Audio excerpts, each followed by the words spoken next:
everyone, I am your friend Anamika Singh and today we are going to study about education as a fundamental right. So without any further delay, let's start the video.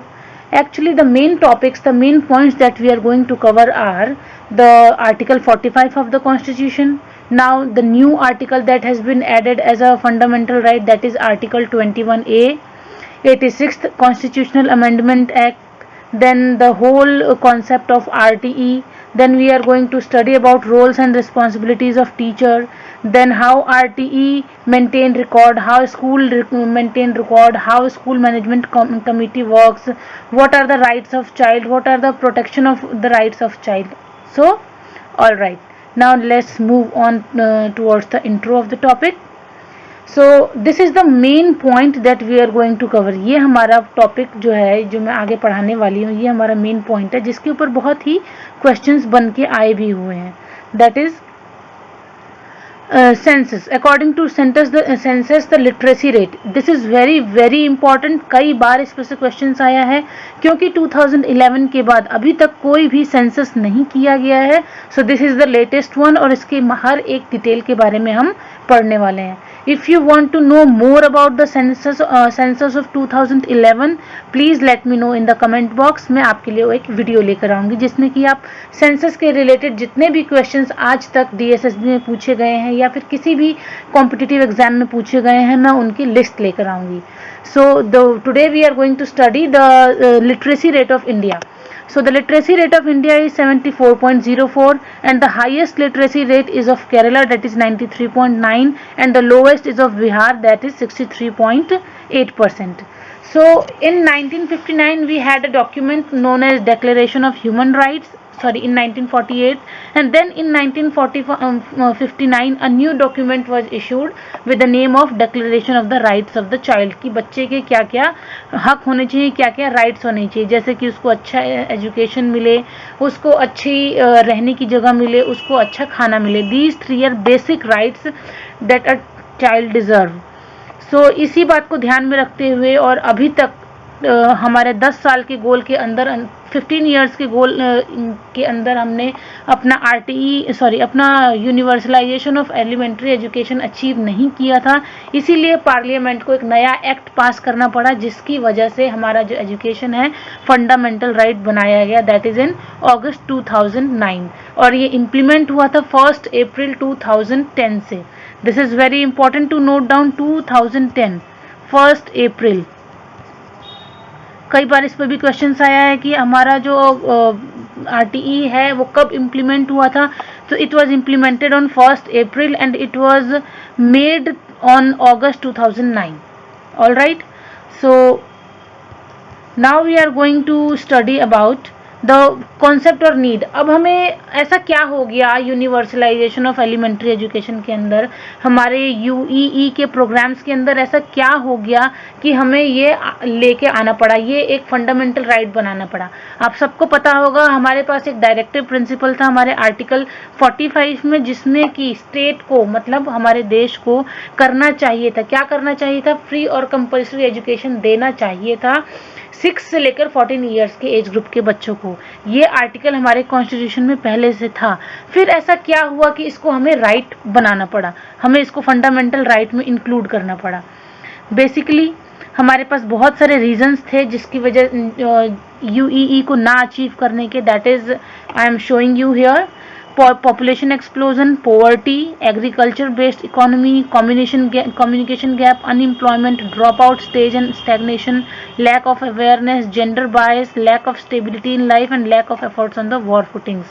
ये सारी हमारी problems थी जिनकी वजह से हम अभी तक UEE को फेस नहीं कर पाए थे, अभी तक हम इसको अचीव नहीं कर पाए थे. यहाँ पर आपको हर पॉइंट का डिटेल्ड एक्सप्लेनेशन दिया है. पॉपुलेशन एक्सप्लोजन कैसे रोल प्ले करता है, मैं आपको एक एग्जाम्पल देके समझाती हूँ. जैसे कि हमारे घर में 5 लोगों के खाने के लिए 3 दिन के लिए चावल काफ़ी है, तो आपने सोचा कि हम 3 दिन के बाद जब पैसे आएंगे तो चावल खरीद लेंगे, लेकिन तभी आपके घर में 2 गेस्ट एक्स्ट्रा आ गए तो आपको चावल ज़्यादा बनाने पड़े। अब जब चावल बनाने पड़ेंगे ज़्यादा लोगों के लिए तो ज़्यादा दिन तक वो नहीं चल पाएगा। आप जो 3 दिन का सोच रहे थे वो 2 ही दिन में ख़त्म हो जाएगा, तो फिर 1 दिन के लिए जो गैप प्रोड्यूस हो गया वो क्यों हुआ? पॉपुलेशन बढ़ने की वजह से। आपके घर में 2 लोगों की पॉपुलेशन बढ़ गई। यही प्रॉब्लम हमारे कंट्री की भी है। जो हम एम लेके चलते हैं नेक्स्ट 10 ईयर्स के लिए, पॉपुलेशन उससे भी ज़्यादा एक्सटेंड कर जाती है और फिर हमारे रिसोर्सेज हैं, हमारे रिसोर्सेज कम पड़ जाते हैं। Next is poverty. बहुत सारे ऐसे बच्चे हैं जो बिलो पॉवर्टी लाइन जी रहे हैं, जिनके लिए पढ़ने से ज़्यादा ज़रूरी कमाना है ताकि वो एक वक्त की रोटी खा सकें। Next is agricultural based economy. Poverty की वजह से बच्चों को अपने खेतों पर जाके काम करना पड़ता है, हेल्प करानी पड़ती है अपने पेरेंट्स की। Next is communication gap. हमारी गवर्नमेंट एजेंसीज लोगों तक अपनी बातों को नहीं पहुंचा पा रही है, सक्षम नहीं है, या फिर हमारे पास कुछ ऐसी एरियाज है जैसे हिली एरियाज, ट्राइबल एरियाज, जहां पर गवर्नमेंट एजेंसीज पूरी तरीके से अपने प्रोग्राम्स को फुलफिल नहीं कर पा रही हैं। Next is unemployment. इतना ज़्यादा अनएम्प्लॉयमेंट बढ़ गया है हमारी कंट्री में कि लोगों को एजुकेशन से ज़्यादा कमाने के लिए जाना पड़ता है, और जो अपने बच्चों को बेसिक नीड फुलफिल नहीं करवा सकते वो एजुकेशन को कैसे अफोर्ड कर पाएंगे। Next is lack of motivation. बहुत सारे पेरेंट्स को लगता है कि स्कूल जाके बच्चे टाइम वेस्ट कर रहे हैं। Next is drop out, wastage and stagnation. Drop out, wastage and stagnation. School में जो बच्चे आ भी रहे हैं वो ड्रॉप आउट हो जाता है, जिसकी वजह से उनका ईयर वेस्ट हो जाता है और फिर वो स्टेगनेट हो जाते हैं, वो एजुकेशन में वापस नहीं आ पाते। Next is lack of awareness and ignorance. अभी पेरेंट्स को एजुकेशन के इम्पोर्टेंस के बारे में पता नहीं है, वो इसको इग्नोर करते हैं। Parents do not realise the importance of education in human life. Gender bias, कई पेरेंट्स को अभी भी ये लगता है कि लड़कियां स्कूल जाकर क्या करेंगी, लड़के और लड़कियों के बीच में फ़र्क करते हैं। That is very dominant in our society. Lack of stability in life. बहुत सारे लोग हैं जो एक जगह स्टेबल नहीं रह पाते हैं। कुछ ऑर्फन्स बच्चे हैं, कई बार ऐसी फ्लड आ जाता है या आपको भूकंप आ जाता है जिसकी वजह से बच्चे जो हैं वो अपने परिवार से बिछड़ जाते हैं और फिर वो पढ़ नहीं पाते, उनकी पढ़ाई रुक जाती है। So now we are going to study about 86th Constitutional Amendment Act. ये एक्ट क्या था, कब आया था? Now we are going to study about it. Constitutional Amendment Act 86, it came in year 2002. This year is very important. What comes after this act? इस act की वजह से हमारे कॉन्स्टिट्यूशन में क्या अमेंडमेंट आया, क्या चेंजेस आए? इसकी वजह से हमारे कॉन्स्टिट्यूशन में एक आर्टिकल इंसर्ट किया गया, that is article 21A। Article 21 जो है प्रोटेक्शन ऑफ चाइल्ड राइट्स के बारे में बात करता है, और उसी के अंदर हमने ये article 21A right to education को ऐड किया। According to this the state shall provide, मतलब ये कंपलसरी है स्टेट को कि वो 6 to 14 ईयर्स के एज के बच्चों को फ्री और कंपलसरी एजुकेशन प्रोवाइड कराए। This is must for every state of India. Article 45 को सब्सटीट्यूट कर दिया गया। आर्टिकल 45 को अर्ली चाइल्डहुड केयर और एजुकेशन में बना दिया गया। Provision of early childhood care and education to children below age of 6 years, क्योंकि article 21 6 to 14 years age group के बारे में बात करता है, 6 to 14। सो बिलो 6, 0 to 6 के बारे में आर्टिकल 45 अब बात करता है हमारा। So this was the 86th Amendment Act. This is very important. I am focusing it. This is very important. Please remember this. Age group याद रखना है आपको, कौन से ईयर में आया था ये भी याद रखना है आपको, और कॉन्स्टिट्यूशन ये आर्टिकल आने के बाद क्या हमारे आर्टिकल 45 के साथ हुआ ये भी आपको याद रखना है। आर्टिकल 21 में जितनी भी राइट्स हैं वो सब protection of life and personal liberty के बारे में बात करते हैं। उसी में इस आर्टिकल 21A को ऐड किया गया था, जिसकी वजह से राइट टू एजुकेशन मिला 6 to 14 ईयर्स के बच्चों को। ये एक उनका फंडामेंटल राइट बना दिया गया।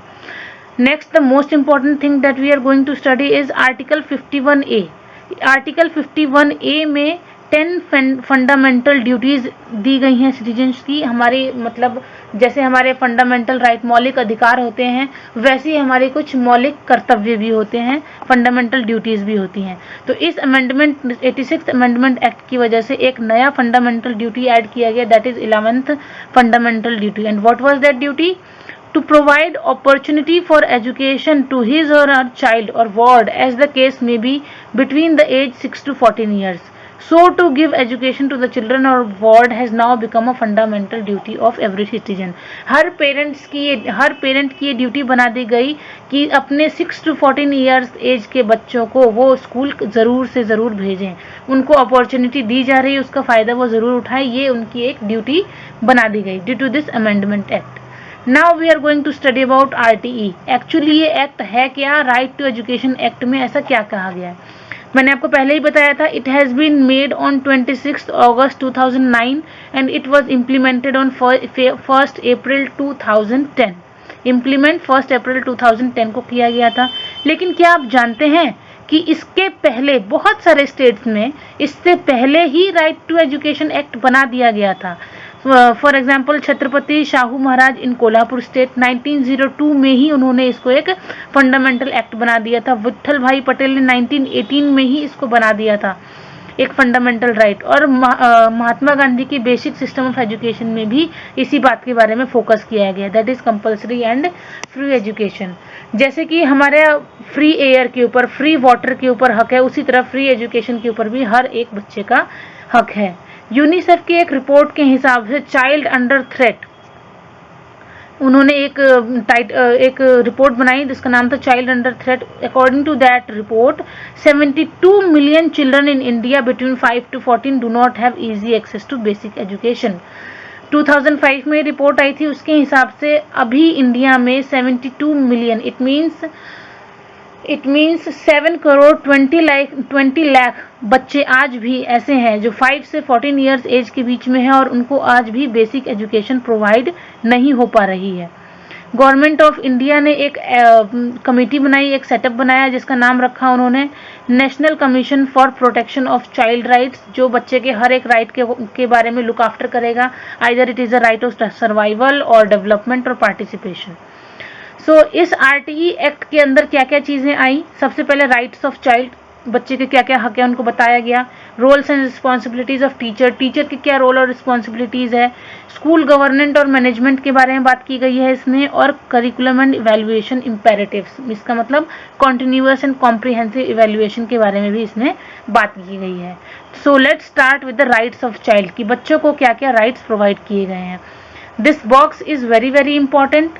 बच्चे के पास क्या क्या राइट्स होते हैं? राइट टू सर्वाइवल, इसके ऊपर भी क्वेश्चंस बन सकते हैं। आपको 4 राइट्स दे देंगे और पूछेगा इसमें से बच्चों के लिए कौन सा राइट नहीं है, which is not the right fundamental right of a child according to RTE. So we have to study it thoroughly and remember it also. Right to survival, right to health and care, right to name of nationality, right to nutrition, right to education, right to protection of from exploitation, कोई उनका शोषण ना कर पाए, right to expression from neglect, कोई उनको नज़रअंदाज ना करे, right to live with parents, हमेशा माँ बाप के साथ रहें, and right to information. All these rights has been given to the child of an Indian system. नीचे उसी को एक्सप्लेन किया गया है। No child shall be liable to pay any kind of fees, किसी बच्चे से फीस नहीं ली जाएगी उसका एलिमेंट्री एजुकेशन कंप्लीट करने के लिए। उसके बाद कहा गया है if the child above 6 year, अगर बच्चा 6 साल से बड़ी उम्र का है तो उसको उसके एज अप्रोप्रिएट क्लास में एडमिशन दिया जाएगा। जिस एज का वो बच्चा है उस एज के बच्चे किस क्लास में होने चाहिए उस हिसाब से उसको एडमिशन दिया जाएगा। उसके बाद क्या गया है कि कोई भी स्कूल बच्चे को एडमिशन डिनाई नहीं कर सकता अगर उसके पास स्कूल लिविंग सर्टिफिकेट नहीं है, और अगर बच्चा ट्रांसफ़र सीख करता है, ट्रांसफ़र मांगता है, तो कोई भी स्कूल इसको देने से मना नहीं कर सकता बल्कि उनकी हेल्प करेगा। ओके, हेडमास्टर और incharge of the concern school is expected to issue transfer certificate. Transfer certificate जो हेडमास्टर है या फिर स्कूल का इंचार्ज है वो प्रोवाइड करेंगे। एज प्रूफ के बेसिस पे किसी को भी एडमिशन देने से हम मना नहीं कर सकते। अगर उसके पास एज प्रूफ नहीं है that doesn't mean that child will not get the get the admission. तो एज प्रूफ के बेसिस पे हम किसी को एडमिशन देने से डिनाई नहीं कर सकते। अगर लास्ट डेट निकल जाती है तो भी किसी बच्चे को एडमिशन देने से हम डिनाई नहीं कर सकते। No child admitted in the school shall be held back, किसी को भी फेल नहीं किया जा सकता जब तक वो अपना एलिमेंट्री एजुकेशन कंप्लीट ना कर ले। फिजिकल पनिशमेंट और मेंटल हरासमेंट हम कभी भी नहीं दे सकते हैं। फिर भी कई बार आपने न्यूज़ में सुना होगा इन राइट्स का कितनी आसानी से वायलेशन किया जाता है बहुत सारे स्कूल्स में, जो कि गलत है, जो नहीं करना चाहिए। अगर आप भी अपने आसपास ऐसा कोई वायलेशन ऑफ राइट देखते हैं तो आपको पुलिस में इन्फॉर्म करना चाहिए। Now we are going to study about the roles and responsibility of teachers. RTE के हिसाब से roles of टीचर के लिए क्या roles और responsibilities हैं, क्या उसके लिए जिम्मेदारियां दी गई हैं। First is you have to maintain regularity, teacher को स्कूल में पंक्चुअल होना, टाइम पर आना और रेगुलर आना कंपलसरी है। जो भी करिकुलम प्रोवाइड किया गया हो स्पेसिफिक टाइम में उसको फुलफिल कराना है। It is our duty to assess the learning ability of each child, हर बच्चे को उसके पेस पे सीखने का हक देना, अपॉर्चुनिटीज़ देना और उसकी लर्निंग एबिलिटी को पहचानना कि कोई क्रिएटिव चाइल्ड है या फिर कोई डिफरेंटली एबल्ड चाइल्ड है या फिर कोई मेंटली रिटार्डेड चाइल्ड है, उसको कैसे पढ़ाया जाए, ये एक टीचर की ड्यूटी है ये असेस करना। Regular meetings with the parents, जिसको हम पेरेंट्स टीचर मीटिंग कहते हैं, इसको भी हेल्ड करना। इसमें बच्चे के प्रोग्रेस के बारे में, परफॉर्मेंस के बारे में पेरेंट्स को बताना, ये टीचर की रिस्पॉन्सिबिलिटी है। As a teacher it is your responsibility to extend all types of help, किसी भी तरीके की मदद अगर बच्चे को चाहिए उसका डर, ट्रॉमा, एंग्जाइटी ख़त्म करने के लिए, तो ये भी टीचर की रिस्पॉन्सिबिलिटी है कि वो हेल्प करे। बच्चे को ऑल राउंड डेवलपमेंट करना एक टीचर की रिस्पॉन्सिबिलिटी होती है। If you are committing default, अगर किसी को अपनी इन ड्यूटीज़ को परफॉर्म करने में डिफ़ॉल्टी माना जाता है, मतलब किसी को ऐसा देखा जाता है कि वो अपनी ड्यूटीज़ परफॉर्म नहीं कर रहे हैं, तो उनके ऊपर स्ट्रिक्ट एक्शन लिया जा सकता है। ओके, ऐसा नहीं है कि आरटीई के अंदर जो ड्यूटीज़ हैं सिर्फ उन्हीं को निभाना एक टीचर की रिस्पॉन्सिबिलिटी है। इसके अलावा अगर उसको बच्चे को हेल्प करनी है, उसको सपोर्ट करना है, तो वो हर तरीके से एक बच्चे को हेल्प कर सकता है ताकि हमारा नेशन जो है, हमारी कंट्री 100% एलिमेंट्री एजुकेशन के गोल को अचीव कर सके। Now here comes the duties of teacher in the concrete form, in the crisp form. Regularity and punctuality, identifying and enrolling the child, identifying the needs of the child, identifying and nurturing the creativity of the child, motivating parents for enrollment of child, encouraging children for completing education, completing the curriculum with specific time, giving attention to children with special needs, availing all facilities to children, protecting rights of child, coordinating with authority in implementation of RTE, participating in governance and management of school, working as mentor, acting as a agent of school change। ये सारी duties जो है वो teachers की है। ये आपको crisp form में दिया गया है, आप उतने डिटेल में ना जाकर यहाँ से भी आप पढ़ सकते हैं। Now we are going to do study about school governance and management, how school manage itself। School में मैनेजमेंट अगर अच्छा नहीं होगा तो हम RTE को इम्प्लीमेंट नहीं कर पाएंगे। So there are many provisions given in the RTE regarding the management and the governance of the school। जैसे कि एक मैनेजमेंट कमेटी बनाई जाएगी जिसमें एटलीस्ट 50% जो है वुमेन होंगी, ऑफिस बियरर्स हो या उसकी पार्टिसिपेंट्स हो, उसमें से 50% वुमेन होनी चाहिए। और उनका काम क्या होगा? First is monitoring of the working of school, school कैसे काम कर रहा है इसको मॉनिटर करना। Prepare and recommend the school development plan, school को डेवलप करने के लिए plan banana. Monitor and grant received from various resources and work for the mission of achieving the goals of RTE। ये टीचर और school management की joint responsibility होगी कि हर बच्चा स्कूल में एनरोल हो जो कि 6 to 14 ईयर के एज ग्रुप में आता है, और वो तब तक अपनी एजुकेशन कंप्लीट करे जब तक उसका एलिमेंट्री एजुकेशन कंप्लीट नहीं हो जाती। Next the provision about curriculum and evaluation imperatives. Curriculum के बारे में RTE में क्या कहा गया है? The basic thing is it should be child centred, and second it should relate to its daily to daily life. बच्चे के डे टू डे लाइफ से कनेक्ट होना चाहिए curriculum, and it should be child centred. It should be flexible enough to accommodate the needs and requirement of the children. इतना flexible होना चाहिए कि बच्चे की अपनी ज़रूरतों को और उसकी रिक्वायरमेंट्स को वो डील कर सके उसके साथ। It should be helpful in building up child's knowledge and potential and talent. ऐसा नहीं होना चाहिए कि हम सिर्फ बच्चों को बुकवर्म बना दें। बच्चे को वो नॉलेज प्रोवाइड करनी है जो उनको डेली लाइफ में हेल्प करे, जो उनको पोटेंशियल उनका इन्हांस करे, जो उनका टैलेंट इन्हांस करे। The curriculum should promote learning through activities, activity के थ्रू लर्न करना आना चाहिए। गेम्स और स्पोर्ट्स का भी बहुत फोकस रहना चाहिए हमारे करिकुलम में। No external examination till the completion of elementary education, इसका मतलब कोई भी बोर्ड एग्जाम, एक्सटर्नल एग्जाम कहने का मतलब है बोर्ड एग्जाम। जब तक कि बच्चे का एलिमेंट्री एजुकेशन नहीं होता कोई एक्सटर्नल एग्जामिनेशन नहीं होना चाहिए।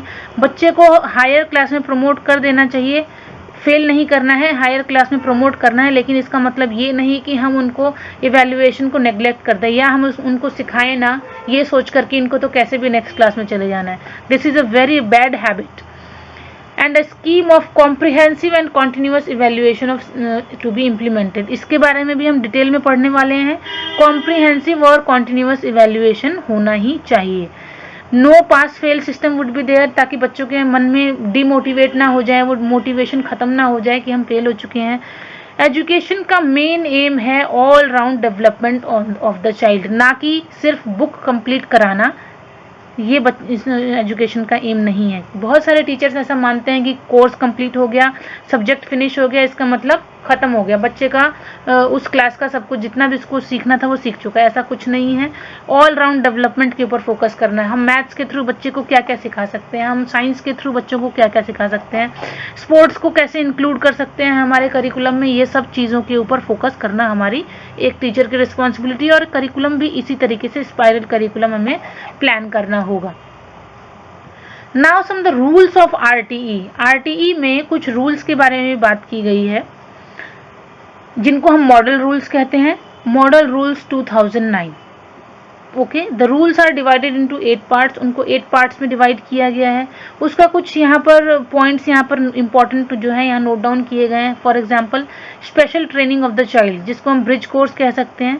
अगर हमने बच्चे को एज अप्रोप्रिएट क्लास में भेज दिया है लेकिन उसको पिछली क्लास का उसे नहीं आता, तो उसको स्पेशल ट्रेनिंग ब्रिज कोर्सेज के थ्रू 3 महीने के अंदर प्रोवाइड कराना होगा, ताकि वो बाकी बच्चों के साथ एट द पार मैच कर सके, उसका लर्निंग लेवल उतना हो जाए। Limit of the neighbourhood schools, neighbourhood school में अगर बहुत ज़्यादा स्कूल्स हैं तो उसको लिमिट कर दिया जाए। स्टेट गवर्नमेंट और लोकल अथॉरिटीज़ स्कूल्स की ड्यूटीज़ को अपग्रेड करे, ट्रांसपोर्ट फैसिलिटी प्रोवाइड कराए, रेसिडेंशियल फैसिलिटी प्रोवाइड कराए। डिसेबिलिटीज़ मतलब जो डिफरेंटली एबल्ड बच्चे हैं उनके लिए भी लर्निंग सपोर्ट हो, जैसे उनके लिए रैंप बनाए जाएँ, उनके लिए ऐसे एजुकेशनल टूल्स का इस्तेमाल किया जाए जिससे वो अच्छे से सीख सकें। उसके बाद हमें बच्चे का एक रिकॉर्ड मेंटेन करना है कि उसने स्कूल में क्या क्या सीखा, क्या क्या उसने अचीव किया है अपने एलिमेंट्री एजुकेशन के दौरान। इसके अलावा स्कूल और टीचर्स की रिस्पॉन्सिबिलिटी है बच्चों को एनरोल कराना, जो डिसएडवांटेज ग्रुप के या वीकर सेक्शन के या मार्जिनलाइज्ड ग्रुप के बच्चे हैं उनको क्लासरूम में एनरोल कराना, ये एक टीचर और स्कूल की रिस्पॉन्सिबिलिटी है। एज प्रूफ का डॉक्यूमेंट हर बच्चे का हो, ये भी स्कूल की रिस्पॉन्सिबिलिटी है। Application and procedure to be followed by all schools, अगर ये सारे प्रोसीजर्स एक स्कूल फॉलो करता है तभी उसको इस्टेब्लिश किया जाएगा या तभी उसको मान्यता दी जाएगी, रिकॉग्नाइज्ड किया जाएगा। All right, so some conditions are more. Teacher qualification norms भी फुलफिल करने हैं। एक स्कूल के अंदर स्कूल मैनेजमेंट कमेटी भी डिज़ाइन करनी होगी और उसको मॉनिटर करने के लिए भी कोई होना चाहिए। स्कूल मैनेजमेंट कमेटी का जो फंक्शन है वो भी अच्छे से अवेल होना चाहिए। And conditions and proper procedure under which recognition could be withdrawn, अगर इनमें से कोई भी कंडीशन फुलफिल नहीं होती तो स्कूल का रिकॉग्निशन कैंसिल किया जा सकता है। Now here are some keywords, हम यहाँ पर कुछ डेफिनेशंस, कुछ कीवर्ड्स के बारे में बात करेंगे जिसको आरटीई में कई बार इस्तेमाल किया गया है। जैसे कि एक्ट का मतलब क्या होता है? एक्ट का मतलब है राइट टू एजुकेशन। आंगनवाड़ी का मतलब क्या होता है? आंगनवाड़ी का मतलब होता है इंटीग्रेटेड चाइल्ड डेवलपमेंट स्कीम है ये आंगनवाड़ी सेंटर्स। अपॉइंटमेंट डेट का मतलब क्या होता है? चैप्टर सेक्शन शेड्यूल्स का मतलब क्या होता है? चाइल्ड किसको हमने कहा है? 6 to 14 ईयर एज ग्रुप को। पीपल क्यूमुलेटिव रिकॉर्ड, उसके रिपोर्ट कार्ड को कहा जाता है। स्कूल मैपिंग, ये मतलब स्कूल की लोकेशन को प्लान करना। अगर 1 किलोमीटर के रेडियस में कोई एलिमेंट्री स्कूल, प्राइमरी स्कूल नहीं है तो उसको बनाना। 3 किलोमीटर के रेडियस में अगर कोई एलिमेंट्री स्कूल नहीं है तो उसको बनाना। So these are some keywords that are mentioned in RTE. Now we are going to talk about right of the child to free and compulsory education. जो मैंने अभी थोड़ी देर पहले जिसकी बात की, ब्रिज कोर्सेज की, उसमें बात कही गई है कि 3 महीने के अंदर अंदर उन बच्चों को जो एज अप्रोप्रिएट क्लास में ट्रांसफ़र कर दिए गए हैं उनको कॉन्सेप्ट्स क्लियर कराना ब्रिज कोर्सेज के थ्रू, ये टीचर्स की रिस्पॉन्सिबिलिटी है। इसके अलावा स्कूल मैनेजमेंट कमेटी ऐसे बच्चों को आइडेंटिफाई करेगा जिनको स्पेशल ट्रेनिंग की ज़रूरत है। All right, so here are some duties of state government. सिर्फ स्कूल की ही सारी रिस्पॉन्सिबिलिटी नहीं है, स्टेट गवर्नमेंट की भी अपनी कुछ रिस्पॉन्सिबिलिटीज़ हैं, जैसे कि implementation of the provision of RTE. State government देखेगा कि क्या स्कूल आरटीई को फॉलो कर रहा है। जॉइंट, और ये आरटीई को फॉलो करना या नहीं करना, ये एलिमेंट्री एजुकेशन को यूनिवर्सलाइज करना, ये हमारे सेंटर और स्टेट की जॉइंट रिस्पॉन्सिबिलिटी होगी। इसीलिए इसको कनकरेंट लिस्ट में रखा गया है। कनकरेंट लिस्ट उसको कहते हैं जिसमें कि स्टेट और सेंटर दोनों मिलकर अपनी रिस्पॉन्सिबिलिटी को फुलफिल करते हैं, state and centre. Next is ensuring the admission, कि हर एक बच्चे का एडमिशन हो जो भी 6 to 14 ईयर एज ग्रुप का है। इंश्योरिंग इक्वल ट्रीटमेंट, हर एक बच्चे को बराबर का ट्रीटमेंट मिले, चाहे वो मार्जिनलाइज ग्रुप का हो, चाहे वो डिफरेंट जेंडर का हो। Ensuring all type of facilities, जो बेसिक फैसिलिटी है जैसे drinking water, toilet, washroom, ramp, इन सब चीज़ों के बारे में फैसिलिटीज स्कूल में हो। क्वालिटी एजुकेशन उनको मिले, टीचर्स को ट्रेनिंग भी साथ के साथ मिलती रहे, इन सर्विस ट्रेनिंग उनको प्रोवाइड की जाए। Provision for capital and recurring expenditure, कितने फंड्स प्रोवाइड करने हैं, कहाँ पे क्या खर्च होना चाहिए, ये सब भी हमारे स्टेट गवर्नमेंट की रिस्पॉन्सिबिलिटी है। मैंने अभी आपको बताया था स्कूल मैपिंग के बारे में, तो स्कूल मैपिंग करना जो है वो लोकल अथॉरिटी की जिम्मेदारी है कि वो देखे कि एक प्राइमरी स्कूल हर 1 किलोमीटर के रेडियस में होना चाहिए और एक एलिमेंट्री स्कूल हर 3 किलोमीटर के रेडियस में होना चाहिए। और some states are issuing free travel pass, कुछ स्टेट्स जो है लड़कियों को ट्रैवल करने के लिए फ्री पास नहीं प्रोवाइड करा पाते, तो उन्होंने बाइसिकल लड़कियों को प्रोवाइड कराई गई है। फॉर एग्जांपल मैं बिहार की बात करती हूँ, बिहार में ऐसा किया गया है, लड़कियों को स्कूल साइकिल दी गई है ताकि वो स्कूल अटेंड करने आ सके। Maintenance of the record, teacher का इसमें बहुत ही इंपॉर्टेंट रोल है रिकॉर्ड मेंटेन करने में। Teacher play a important role because बच्चों के साथ जो डायरेक्ट इंटरेक्शन में होती है वो टीचर्स होती है। उसके बाद right two of the child में कोई डेविएशन ना हो, कोई उनको डिनायल ऑफ एडमिशन ना मिले, कोई उनको मेंटली हरास ना करे, फिजिकली हरास ना करे, ये देखना लोकल अथॉरिटी का काम है। जैसे दिल्ली की बात करूँ तो दिल्ली में 3 लोकल अथॉरिटीज़ हैं, जैसे एमसीडी है, म्यूनिसिपल कॉरपोरेशन है, एनडीएमसी, ये न्यू दिल्ली म्यूनिसिपल कॉरपोरेशन है, ये है हमारी वो लोकल अथॉरिटी। इसके अलावा म्यूनिसिपल पार्टीज़ भी होती हैं कितनी जगहों पे, उनका mid day meal scheme implement हो रहा है या नहीं, ये भी देखना लोकल अथॉरिटी का ही काम है। इसलिए कई बार जब इंस्पेक्शन होता है, स्कूल इंस्पेक्टर्स आते हैं तो इन सब चीज़ों के ऊपर बहुत ध्यान देते हैं। Now the responsibilities of school and the teacher.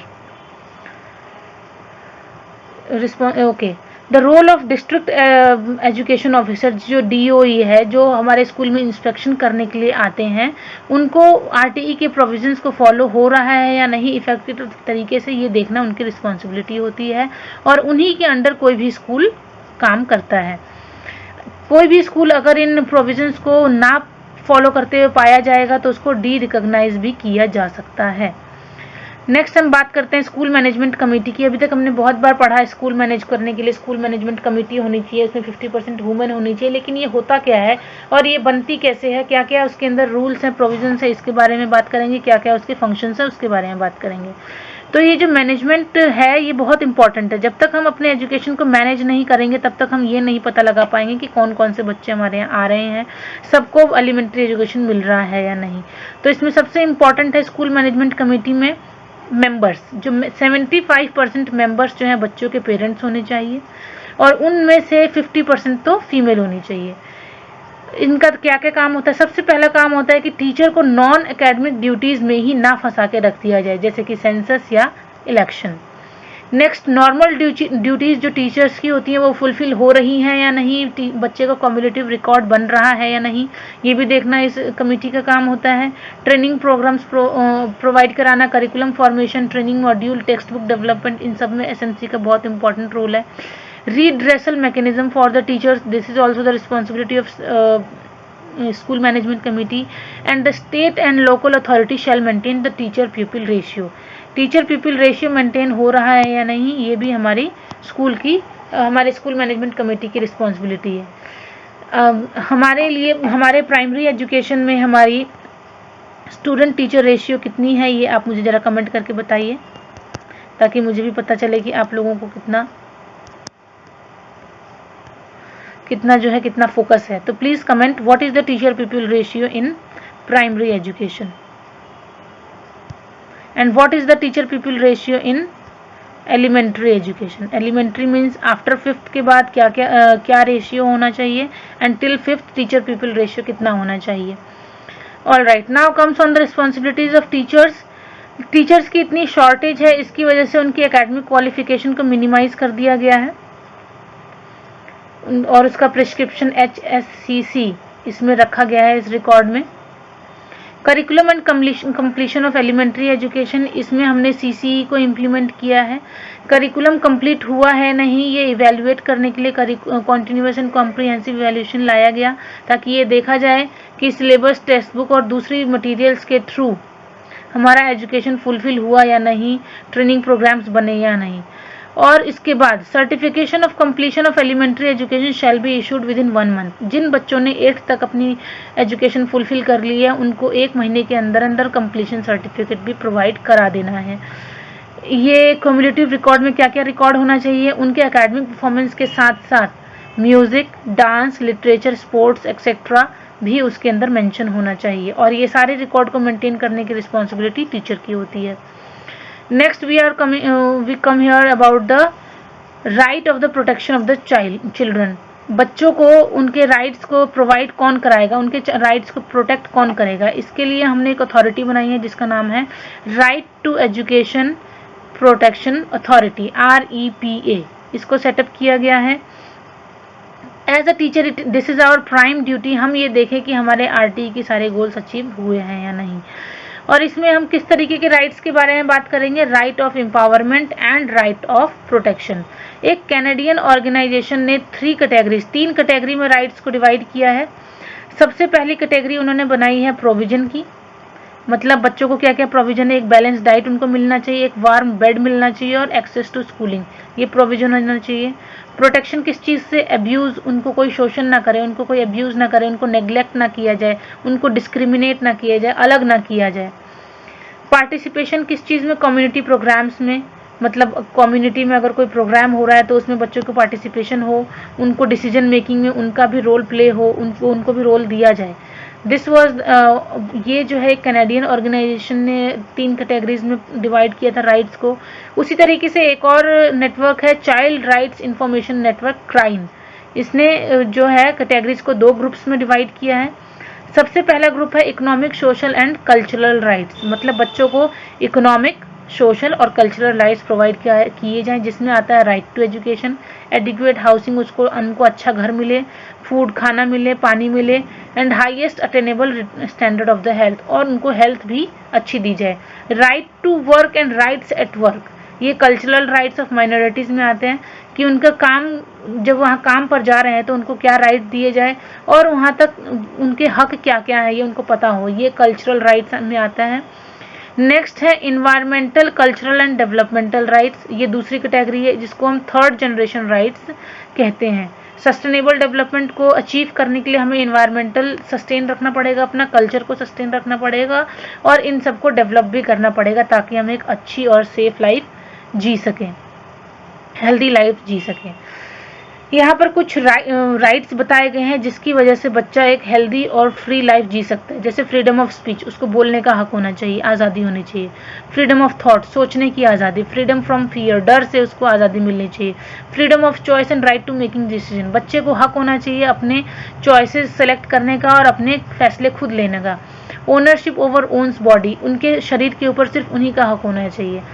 जैसा कि मैंने पहले बताया था, ये मोस्ट इंपॉर्टेंट है। Education is in concurrent list, education जो है वो कंकरेंट लिस्ट में रखा गया है। इसका मतलब this is the joint responsibility of state and the centre.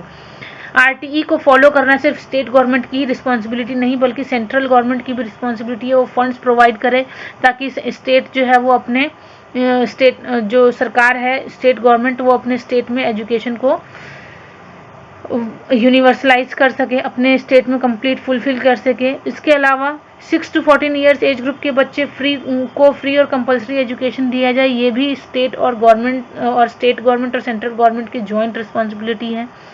इसके अलावा कुछ और ऐसी रिस्पॉन्सिबिलिटीज़ हैं जो सिर्फ स्टेट गवर्नमेंट की, जैसे इंश्योरिंग द कंपलसरी एडमिशन, सबको एडमिशन कंपलसरी मिले। नेबरहुड में स्कूल हो, ये भी कंपलसरी होना चाहिए, ये स्टेट गवर्नमेंट की रिस्पॉन्सिबिलिटी है। और कोई डिस्क्रिमिनेशन ना किया जाए बच्चे के साथ किसी भी ग्राउंड पे, ये भी स्टेट गवर्नमेंट की ही रिस्पॉन्सिबिलिटीज़ है। इसके अलावा स्कूल के अंदर इंफ्रास्ट्रक्चरल फैसिलिटी प्रोवाइड कराई जाए, एजुकेशनल फैसिलिटी हर टाइप की प्रोवाइड की गई हो, ये स्टेट गवर्नमेंट को ही देखना होता है। Quality of elementary education, quality education बच्चों को प्रोवाइड किया जाए। और टीचर्स को इन सर्विस ट्रेनिंग प्रोवाइड की जाए, ट्रेनिंग फैसिलिटीज़ दी जाएँ ताकि वो अप टू डेट रहें आजकल की एजुकेशन टेक्नोलॉजी से, ICT के थ्रू, ताकि वो अच्छे तरीके से क्वालिटी ऑफ एजुकेशन बच्चों को दे सकें। So here is all about RTE that we could study. RTE के बारे में जितना कुछ इंपॉर्टेंट था मैंने इसमें हाईलाइट कर दिया है। I hope you will find these highlighted notes. अगर आपको इनकी PDF फाइल चाहिए तो मैं इसका लिंक अपने डिस्क्रिप्शन बॉक्स में शेयर कर दूंगी। इफ़ आफ्टर इसके बाद भी अगर आपके मन में कोई डाउट रह जाता है, you are free to ask anything, please comment in the comment box. अगर आपको ये वीडियो अच्छा लगा हो तो please like, share and subscribe to my channel. Thank you.